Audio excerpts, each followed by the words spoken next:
estamos fechados, né? Falamos a primeira parte do livro de Levítico, correto? Sobre a santidade de Deus, ok? O que eu quero dizer é que quando Deus se relaciona em santidade, fechando só o tema, Deus tem raiva santa, Deus tem ira santa, Deus tem amor santo, Deus tem benignidade santa, bondade, todos os atributos, tanto aqueles comunicáveis aos homens como aqueles incomunicáveis só dele, é tudo santo. Então a santidade seria, eu diria, a raiz através da qual todos os galhos dos atributos de Deus se manifestam. Se a raiz é santa, tudo que manifesta do caráter de Deus no mundo é santo. A ira, a indignidade, a indignação, o amor, a bondade, a paciência, a misericórdia, a fidelidade, a honestidade de Deus, tudo é santo, porque a raiz dele é santo, não é? Então Deus se relaciona com o mundo em santidade. Seja um sol que bate, a chuva que cai na época certa, a flor nasce e o fruto vem, seja o tsunami, seja essas pandemias que vêm, tudo, Deus se relaciona com santidade, porque ele não está santo. Deus é ontológica e essencialmente santo, ok? Agora a pergunta é, um texto que eu acho interessante em Êxodo, capítulo 15, aquela oração de Moisés, eu vou ler para vocês aqui, no versículo 11, ele diz o seguinte: ó Senhor, quem é como tu entre os deuses? Quem é como tu glorificado em santidade? Olha, nota que a palavra santidade está muito ligada à glória dele. Quem é como tu glorificado em santidade? Então, não adianta você dar glória a Deus sem ser santo. O que Deus queria em Levítico é que o povo de Israel, preste atenção, pudesse prestar o seu culto em santidade, isto é, manifestando o caráter de Deus dentro dele Israel. Então Deus ia dar para esse povo a santidade, e esse povo ia manifestar a majestade de Deus para o mundo. Isso é o culto de Israel. Agora, a pergunta que eu faço agora, seria a segunda parte do nosso estudo: o que tem isso a ver comigo? O que tem a ver o culto de Israel conosco? Tudo. Tudo, absolutamente tudo. Se Lutero está certo, e eu acho que ele está, ele diz o seguinte: o Antigo Testamento está latente no Novo Testamento. Desculpa, o Antigo Testamento está patente no Novo Testamento. O Novo Testamento está latente no Antigo Testamento, correto? Então, se é que o Novo está latente lá embaixo, está latejando, tentando aparecer, o Novo Testamento pega o Antigo Testamento e torna o que? Patente. Ou seja, o que aquela história toda de santidade em Levítico teria a ver comigo? Teria a ver com Cristo, teria a ver com a igreja. Então, o que Levítico tem a ver comigo? Se você pacientemente, tem que ter paciência, ler, por exemplo, o Sermão do Monte, Mateus 5, 6 e 7. Jesus não faz outra coisa senão interpretar Levítico. Ou seja, quando Jesus disse que você tem que amar o próximo como você mesmo, é como Deus fazia. Quando Jesus diz que nós temos que perdoar, é o que Levítico ensinava. Quando Levítico diz que a gente tem que ser santo nos relacionamentos pessoais e intrapessoais, e interpessoais também, Levítico. Então Levítico é uma história que está bem elucidada e clarificada e pontuada no Sermão do Monte. Por isso que no Sermão do Monte, Jesus, no capítulo 5, também diz, versículo 5, 43 a 48, ele diz o seguinte: sede vós perfeitos, como é perfeito o vosso Pai Celeste. A palavra perfeitos aí você pode colocar sem medo nenhum. Sede vós santos, como é santo o vosso Pai Celeste. Quando fala perfeito, ele está falando do sentido de manifestações morais. Deus é perfeito nas suas relações. Então, ele é absoluto nas suas relações. O Sermão do Monte não é outra coisa, senão dizer para a sua nova Israel, a igreja, que ela também deve ser santa. Ou seja, todo aquele ritual do Antigo Testamento iria se completar, iria se clarificar, ou melhor, se historificar e encarnar na pessoa do Filho.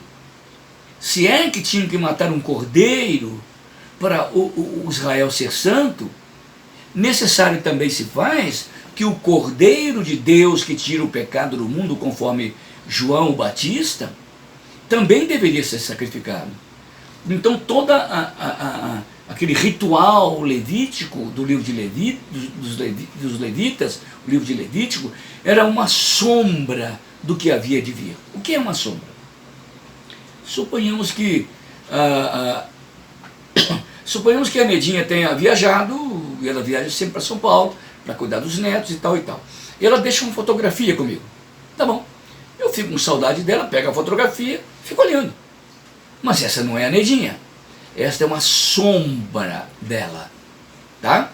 Quando ela chega, e eu não preciso olhar mais para aquela sombra, porque a hipóstase, a essência, a ontologia, o ser da Nedinha está presente agora. Agora não tem sentido mais eu ficar olhando para a foto sendo que ela está presente. Ela vai dizer, ô Cícero, para de olhar para essa fotografia. Essa fotografia não sou eu, ela é uma sombra minha, eu sou realmente a Nedinha. Ok? Então aquele cordeiro, aqueles rituais todos, aquela purificação, aquelas cores, aquele rito, todos eles eram sombras, uma fotografia da essência que havia de vir, que era Cristo. Então, o livro de Levítico tem tudo a ver conosco. Quando nós prestamos culto através do Cordeiro. Quando nós vamos à presença do Santo, nós podemos ir através só do Cordeiro. Quando oramos, nós só podemos orar através do sacerdote, que eram os levitas. Agora, o sacerdote é Cristo. Então tem tudo a ver, Levítico, com a nossa santidade, com a nossa vida. Na segunda carta de Pedro, capítulo 1, versículo 4, ele nos diz que Deus nos deu a bênção de participarmos da natureza divina. Lembra que eu falei no livro de Levítico que Deus dava da sua santidade? Por isso que o povo podia prestar um culto santo. Mas só que no Antigo Testamento a sua santidade era retirada. Então, na segunda carta de Pedro, capítulo 4, versículo 1, ele diz que Deus nos deu a bênção agora, no Novo Testamento, que não é a sombra, que é a realidade, de participarmos da natureza divina. Ou seja, agora quando o Espírito Santo desceu sobre a igreja, trazendo a santidade de Yahvé, não é? Ele traz essa santidade, injeta essa santidade dentro da igreja, e essa santidade não sai nunca mais. Nota que é muito diferente o culto externo do livro de Levítico, embora seja espiritual e verdadeiro. No Novo Testamento, o culto ele é interno, porque o Espírito Santo aqui internaliza a santidade de Deus dentro da igreja. Eu sou santo porque o Espírito Santo habita em mim. Ele traz a santidade e inocula e injeta em mim a santidade desse Deus. O que tem a ver isso comigo? Muito mais.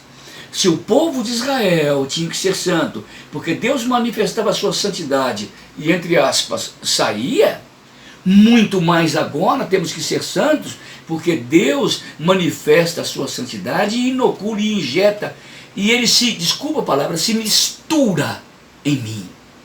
Deus, ele viraliza a sua santidade em mim. De tal forma agora que se Israel tinha que ser santo por causa de Levi, do livro de Levítico, eu tenho que ser santo. Israel estava santo, eu tenho que ser santo. Ok? Então há uma diferença de aplicabilidade da santidade do Antigo Testamento e do Novo Testamento. Isso tem tudo a ver comigo. E o Sermão do Monte está clarificado a respeito disso. Jesus disse no livro de Lucas, capítulo 4, versículo 34, a mesma coisa: sede santos, porque eu também sou santo. Então, o que o rito de Levítico apontava? Para o santo. O que o culto cristão tem a ver comigo? Porque ele deve me apontar para o santo, no sentido posicional, porque eu também saí do mundo, estou em Cristo, mas também no sentido relacional. Deus tocou em mim, aliás, Deus meteu a mão dentro da minha ciência e jogou dentro de mim a sua santidade, de tal forma que agora eu devo manifestar esta santidade. Eu tenho que fazer uma implicação nisso aí. A palavra santo, no sentido neotestamentário, eu quero me aventurar a falar isso, é no sentido de ser separado, você já sabe. Agora, a palavra santo, quando ela é vista nesse sentido, ela tem um outro sentido que para mim é neotestamentário, no sentido de ser diferente. Deus é um ser completamente diferente dos outros deuses, lembra? Tá.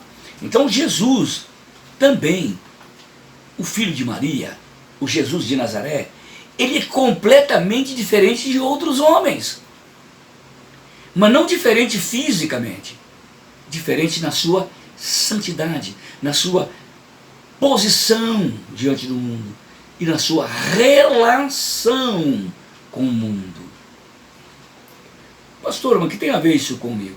Eu também, se eu sou discípulo de Cristo, eu devo ser santo porque eu faço parte de uma igreja que é santa. O meu modo de estar no mundo tem que ser separado. O meu modo de me se relacionar com o mundo deve ser santo. Quando eu falo separado, não é fugir, não é isso. Jesus disse: vós sois o sal da terra, vós sois a luz do mundo. Nós não podemos fugir do mundo. Nós temos que ser mundanos, mas não temos que ser imundanos. Nós temos que ter aquilo que Schaeffer chama de uma santa mundanidade. Creio que é assim que Jesus vivia. Israel deveria viver lá no meio dos pagãos nesta santa mundanidade. A igreja também não pode se separar do mundo. Ela tem que viver no mundo na sua santa mundanidade. Se você abrir em Romanos capítulo 1, versículo 7, vale a pena conferir. Capítulo 12, versículo 1, Romanos diz o seguinte: que nós temos que oferecer o nosso corpo como sacrifício santo. Que santo? Religioso? Não! Totalmente numa posição diferente do corpo que oferece o mundo. E totalmente num relacionamento diferente com o qual o mundo se relaciona. Então o meu corpo também tem que ser santo. Santo na posição de estar num lugar diferente, e santo numa posição de me relacionar diferente, estando dentro do mundo. Assim como Israel estava dentro, no meio das nações cananitas, a igreja, por sua sorte, por sua parte, está dentro do mundo, manifestando a santidade de Deus nela, santidade posicional e a santidade relacional. Quando eu digo santidade relacional, então eu tenho que dizer que tem que ser um patrão diferente, santo. Tem que ser um esposo diferente, santo. Tem que ser uma esposa diferente, santa. Tem que ser um filho diferente, santo. Tem que ter um namoro diferente, santo. Um noivado diferente, santo. Um casamento diferente, santo. Filhos diferentes, santos. Cuidados diferentes, educação diferente, santos. Esse é o sentido. Então o livro de Levítico tem toda a implicabilidade com o modo como o qual nós vivemos no mundo hoje. Eu queria abrir a Bíblia com vocês, só uma parte, sem tomar muito mais tempo, na primeira carta de Paulo aos Tessalonicenses.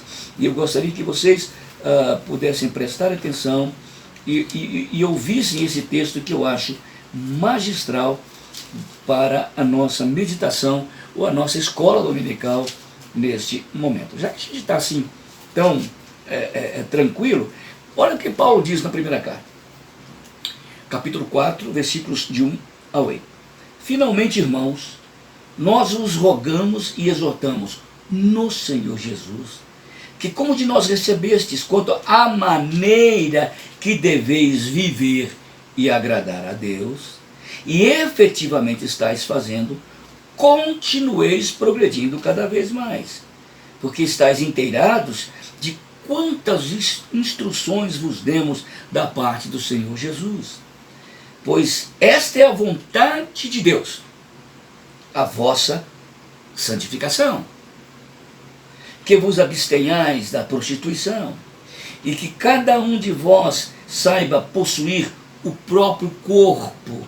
Numa outra versão, encontrar a sua própria esposa, encontrar o seu próprio vaso, possuir o seu próprio corpo em santificação e em honra, não com o desejo de lascívia com os gentios que não conhecem a Deus, e que nesta matéria ninguém ofenda e nem defraude o seu irmão. Olha as implicações tremendas que o livro de Levítico tem para nós no Novo Testamento. Do modo que o povo de Israel deveria ser santo vivendo dentro das nações cananitas, no meio delas, aliás, nós também devemos ser santos vivendo dentro de um mundo extremamente religioso, até supostamente cristianizado, mas pagão. Deus é santo quando ele se relaciona. Deus é santo quando ele toca, quando ele fala, quando ele abençoa. Assim também deve ser cada um de nós santo como Deus é santo. Então, ser santo no mundo quer dizer, em outras palavras, revelar o caráter de Deus. Isto é, revelar o modo que Deus é no mundo, de tal forma que as pessoas possam perceber no nosso comportamento, nas nossas ações, nas nossas reações, nas nossas palavras, nos nossos olhares, nos nossos meneios, nos nossos muxoxos, nos nossos toques, no nosso andar, eles possam perceber a santidade de Deus na nossa vida.